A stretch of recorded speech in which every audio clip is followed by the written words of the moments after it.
कल हमने शुरू किया था इस क्वेश्चन को। क्वेश्चन है thermal conductivity and coefficient of thermal conductivity. ठीक है बेटा, चलिए देखिए थर्मल कंडक्टिविटी याद साथ साथ किया करो। द कैपेसिटी और एबिलिटी, द कैपेसिटी और ability of a body to conduct heat is called thermal conductivity. What is thermal conductivity?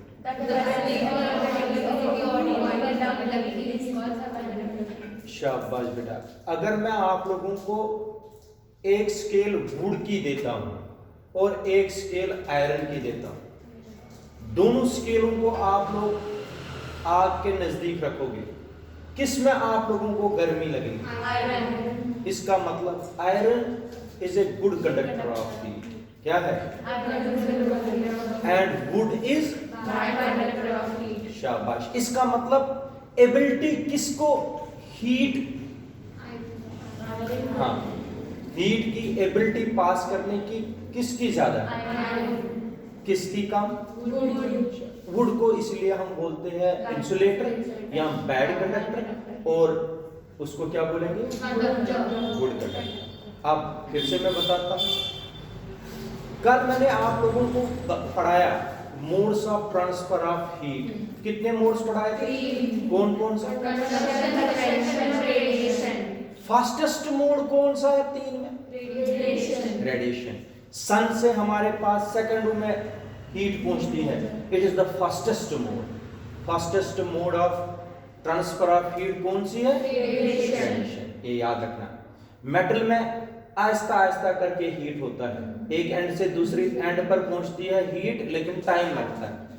वो फास्टेस्ट मोड ना। कन्वेक्शन है, कन्वेक्शन में भी टाइम लगता है, लेकिन रेडिएशन में उतना टाइम। सबसे फास्टेस्ट ऑब्जेक्टिव आएगा इसका, which is the fastest mode of heat. आप लोगों को वहां होगा कन्वेक्शन, रेडिएशन और कंडक्शन। कंडक्शन, कन्वेक्शन और रेडिएशन, और नन ऑफ द अबव भी होगा। याद रखना ऑब्जेक्टिव 1 नंबर का आएगा, आपको फास्टेस्ट मोड बताना है कौन सा। ठीक है, अच्छा फिर से हम अपने क्वेश्चन पर पहुंचेंगे।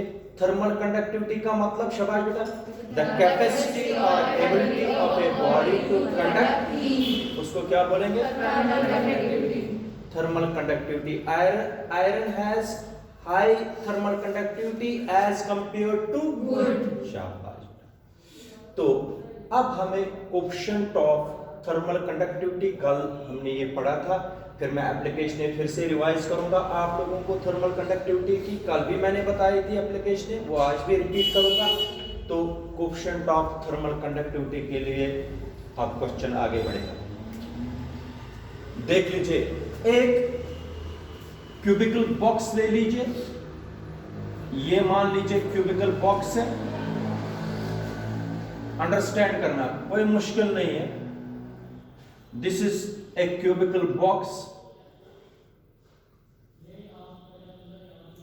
आप देख लीजिए, इस क्यूबिकल बॉक्स के दो साइड्स आप लोग ले लीजिए, एक साइड ये और एक साइड ये वाला। अपोजिट फेसेस ले लिए मैंने, नहीं आएगा समझ मुझे बताओ। इन दो अपोजिट फेसेस के बीच में डिस्टेंस डेल्टा एक्स है, और ये फेस जो है, ये वाला face, it is at higher temperature. याद रखना बेटा, it is at higher temperature. मान लीजिए ये है T प्लस डेल्टा T पर, ठीक है, ये है T पर। इसका मतलब हो गया ये वाला फेस हायर टेम्परेचर पर है, ये लोअर टेम्परेचर याद रखना। और ये जो हॉट फेस है, दिस इज हॉट फेस। इस हॉट फेस का जो एरिया है वो कैपिटल ए है। एरिया ऑफ क्रॉस सेक्शन इसका कितना है? Capital A. तीन चीजें आप लोग याद रखिए। Let us consider a cubical box, metallic cubical box, जो मैंने आपके सामने दिखाया। डेल्टा एक्स है, दो साइडों के बीच में डिस्टेंस, दो फेस लेने हैं, एक का टेम्परेचर ज्यादा है और दूसरे का उससे कम। शाबाश। जिस फेस की हम बात करते हैं जिसका टेम्परेचर ज्यादा है, उसका एरिया ऑफ क्रॉस सेक्शन कितना है? यहां तक समझ आया? कल भी आप लोगों ने पढ़ा हीट ट्रांसफर होती है फ्रॉम, शाबाश। इसका मतलब हो गया यहां से हीट फ्लो करेगी किसकी तरफ बेटा? Lower temperature. Late delta Q क्या है? लेट, वो सब पूछूंगा आप लोगों से, ध्यान नहीं रखते हो आप लोग। Let delta Q, delta Q is the amount of heat which transfers from face, hot face to the cold face. मान लीजिए face first to face second, तुम लोगों को बोलना आसान हो जाएगा। Let delta Q is the amount of heat which transfers from phase 1 to phase 1 to phase 2 in time delta T। delta T जब मैं स्मॉल लिखूंगा तो ये टाइम है, कैपिटल T क्या है? टेम्परेचर। ये याद रखना बस। तो आप लोग फिर से पढ़िए इसको। Let delta Q is the amount of heat which transfers from face 1 to in time. शाबाश बेटा। देन फिर मैं रिवाइज करूंगा। Then delta Q upon delta T is, जब किसी भी चीज को डिवाइड करते हैं टाइम के साथ, उसको हम पढ़ते हैं रेट। क्या पढ़ते हैं? नहीं पढ़ते हैं। Rate of change of velocity. यहां पर रेट किसका है? हीट का। शाबाश, खुद बताओ। तो पढ़ेंगे इसको rate of flow of heat. Rate of flow of heat, rate of flow of heat या rate of loss of heat. Rate of flow of heat, rate of flow of heat. जरा आप लोग मुझे बताओ। शाबाश बेटा। What is delta Q upon delta T? Rate of flow of heat from phase 1 to phase 2। बिल्कुल ठीक। देखो यहां तक पढ़ा होगा, फिर आगे बढ़ेंगे। आप सबसे पहले आप लोगों ने क्या लिया? शाबाश। उसका एक फर्स्ट फेज किस पर रखा? Higher temperature. सेकंड फेज, इनके बीच में टेम्परेचर डिफरेंस है कि नहीं? शाबाश। इनके बीच में डिस्टेंस कितनी? Area of cross section, hot face capital. Heat कहां से कहां फ्लो करेगी? लेट डेल्टा क्यू क्या है? Amount of heat which transfers from phase 1 to in small time delta T. Then delta Q upon delta T is Rate of flow of heat from phase 1 to phase 2. Shabash. It is observed that. It is observed that. What is now delta Q upon delta T? Rate of flow of heat. It is observed that rate of flow of heat or rate of loss of heat is depends upon the following factors. ये क्या क्या बेटा किन पर depend करता है? Following rate of flow of heat depends upon the following factors. First factor याद रखना. First factor is it depends upon the area of cross section of hot face. अगर एरिया ज्यादा होगा हॉट फेस का, rate of loss of heat भी क्या होगी? ये याद रखना। समझ आया? तो it depends upon the area of cross section of hot face, यहाँ फेस बातें नहीं बेटा। एरिया ऑफ क्रॉस सेक्शन का मतलब हो गया कैपिटल ए पर डिपेंड करता है कौन, rate of loss of heat या rate of flow of heat. पहला फैक्टर। सेकंड फैक्टर इज, ध्यान से समझ लेना, second factor is it depends upon the temperature difference between the two phases. It depends upon the Temperature difference between the two phases. what is the temperature difference between the two phases? T T plus delta T minus T. what is difference? Delta T. शाबाश। It depends upon the temperature difference between the Two phases. अगर temperature difference ज्यादा होगी, एक बहुत ज्यादा high temperature पर होगा, एक बहुत कम टेम्परेचर, रेट ऑफ फ्लो ज्यादा होगा। अगर दोनों बराबर होंगे तो फ्लो नहीं होगा। फ्लो अगर टेम्परेचर डिफरेंस हॉट फेस और कोल्ड फेस में ज्यादा होगा तब रेट ऑफ फ्लो भी ज्यादा। समझ आया बेटा?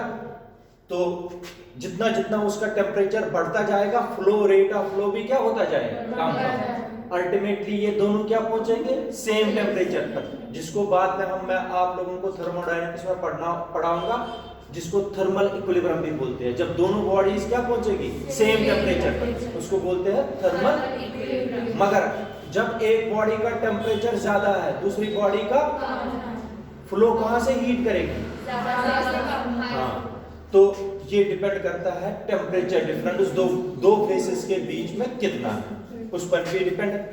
It depends rate of loss of heat या rate of flow of heat depends upon the area of cross section of the hot face and it depends upon the temperature difference between the याद रख रहे हो, शाबाश बेटा।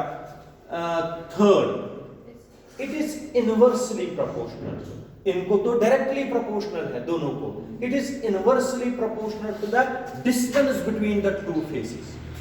It is inversely proportional to the Distance between the two phases. इधर देखो, अगर एक फेस में यहां पर रखूंगा, बात सुनिए, यहां पर दूसरा फेस में यहां पर रखूंगा, डिस्टेंस इतनी, रेट फ्लो कहां करेगी हीट, अगर करेगी भी तो कम।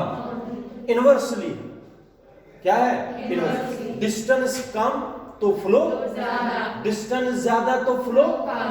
शाबाश बेटा। जरा आप लोग मुझे बता दीजिए, rate of flow of heat या rate of loss of heat depends how many factors? Three factors. First factor is Area of cross section of hot face. शाबाश। अगर एक हॉट फेस का एरिया ज्यादा होगा तो ज्यादा क्या करेगा, फ्लो होगा हीट का, शाबाश। Then second one is temperature difference between the two faces, याद रखा। And the third one is Inversely proportional to the distance between the phases. शाबाश। This implies that delta Q upon delta T is directly proportional to, शाबाश बेटा, A. This is equation number first. Delta Q upon delta T is directly proportional to delta. This is equation number. Delta Q upon delta T is inversely proportional to delta X. This is equation number. शाबाश बेटा। Combine first, second and third. करो combine, शाबाश, combine करो। Delta Q upon delta T, delta Q upon Delta T is directly proportional to A delta T upon delta X। ठीक है, ठीक है। लेकिन एक और टर्म आप लोगों को मैंने अभी तक 2 बार बताया ऐसी चीज, here delta T upon delta X, delta T upon delta X means change of temperature with respect to distance। क्या बोलेंगे इसको, मैंने परसों भी पढ़ा है, change of pressure with respect to distance, change of velocity with respect to distance, 3 मैंने पढ़ा है। Change of velocity with respect to distance means, शाबाश। Change of pressure with respect to distance means, ये क्या है फिर, change of temperature with respect to distance is called. Temperature gradient. हाँ, अगर तीनों में कोई भी आपको डिफाइन करना पड़ेगा पेपर में, कर लेना। ये क्या है आप, शाबाश बेटा, टेम्परेचर ग्रेडियंट। इसको बोलते हैं टेम्परेचर ग्रेडियंट। क्या बोलते हैं? Temperature gradient. Temperature gradient. तो ये याद रखना, dt upon dx means temperature gradient. शाबाश। Delta Q upon delta T is equal to, directly proportional को किस में मैंने लगाया? इज माइनस के आता है। क्या आता है? माइनस के। क्यों लाया नेगेटिव साइन, क्यों लाई मैंने? Here there is loss of heat. Negative sign shows there is loss of heat. शाबाश। A delta T upon delta. Here K is constant of proportionality and is called coefficient of। Thermal conductivity. आ गया आप लोगों के सामने coefficient of thermal conductivity. ये बन गया कोएफिशिएंट ऑफ थर्मल कंडक्टिविटी। क्या बोलते हैं इसको बेटा? Coefficient of thermal conductivity. किसको? माइनस के। माइनस नहीं, के को बोलते हैं minus. Here the negative sign indicates that there is loss of heat. There is loss of heat. K is called coefficient of। Thermal conductivity. Negative sign indicates loss of heat. there is loss of heat। शाबाश बेटा। अब इसी K को define करना। K को कैसे define करेंगे? This is equation number 4। इधर सुनो, if A is equal to 1, इसका मतलब हो गया unit area of cross section. क्या होता है बेटा इसका मतलब? Delta T upon delta x को मैंने अभी पढ़ा है, इसको क्या बोलेंगे? Unit temperature gradient. Unit temperature gradient. शाबाश। तो मुझे बताओ इक्वेशन 4 क्या बनेगी? शाबाश रितिका, क्या बनेगी इक्वेशन 4?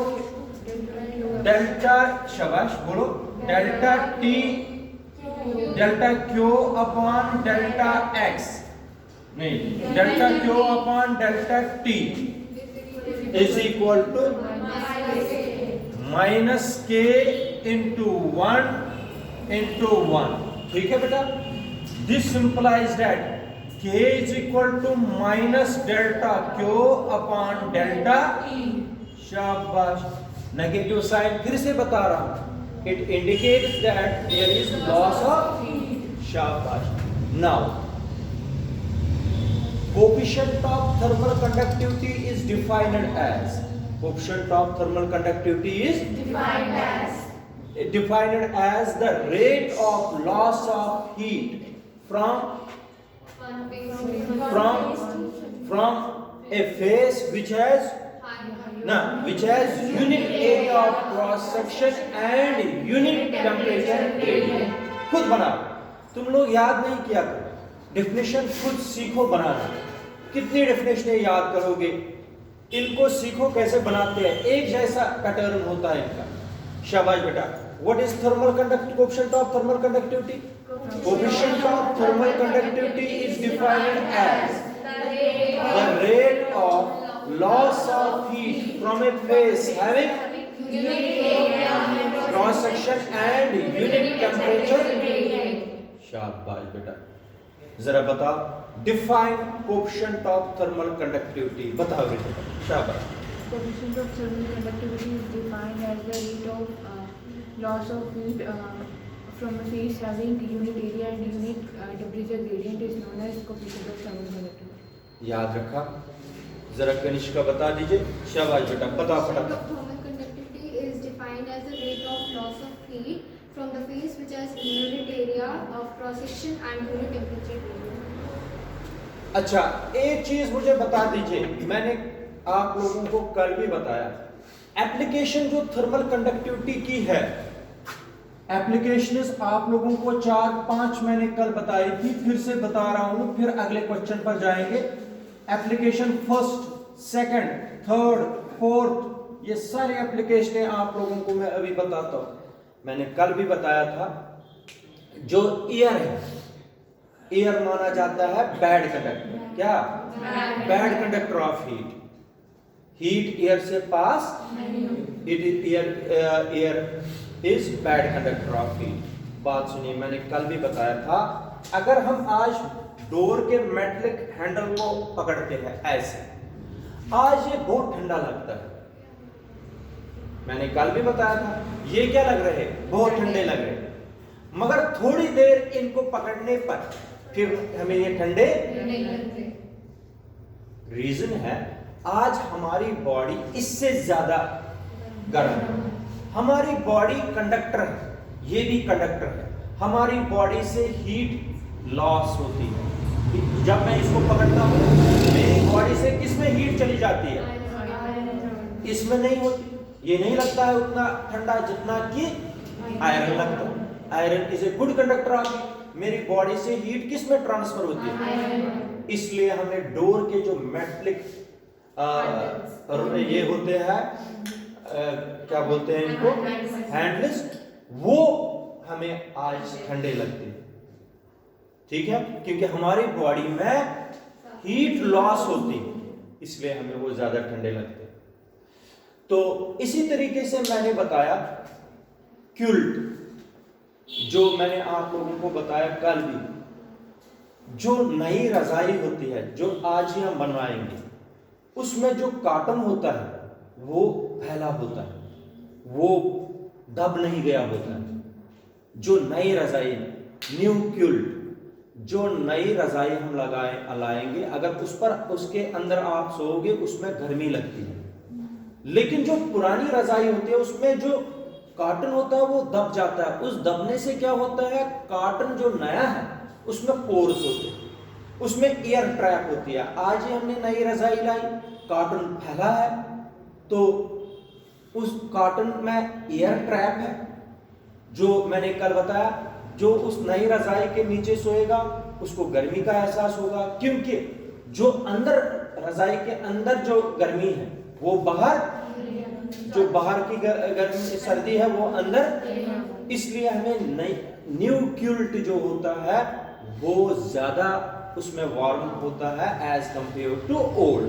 पुरानी रजाई में हमेशा हमें ठंडी लगती है, क्योंकि उसमें कॉटन दब गया होता है, उसमें एयर के पोर्स। आप लोग देखो, पुरानी रजाई से अगर कॉटन निकालोगे ना, वो पूरा चिपक गया होता है, तो उसमें हमें गर्मी नहीं लगती, क्योंकि उसमें एयर के पोर्स ही खत्म हो गए होते हैं। मैंने कल भी, ये भी एक एप्लीकेशन है किसकी, थर्मल कंडक्टिविटी। मैंने कल भी बताया था, अगर आप बहुत मोटी रजाई लोगे, उसके कंपैरिजन में 2 कंबल ले लीजिए। आप लोगों को 2 कंबल एक दूसरे के ऊपर डाल दीजिए, रजाई के बगैर सोइए, रजाई के बगैर भी आप लोगों को 2 कंबल के नीचे अच्छी खासी गर्मी का एहसास होगा। क्योंकि 2 कंबलों के बीच में जब आप एक दूसरे के ऊपर डालोगे, उनमें एयर होता है, एयर की एक लेयर होती है, वो ट्रैप हो जाती है।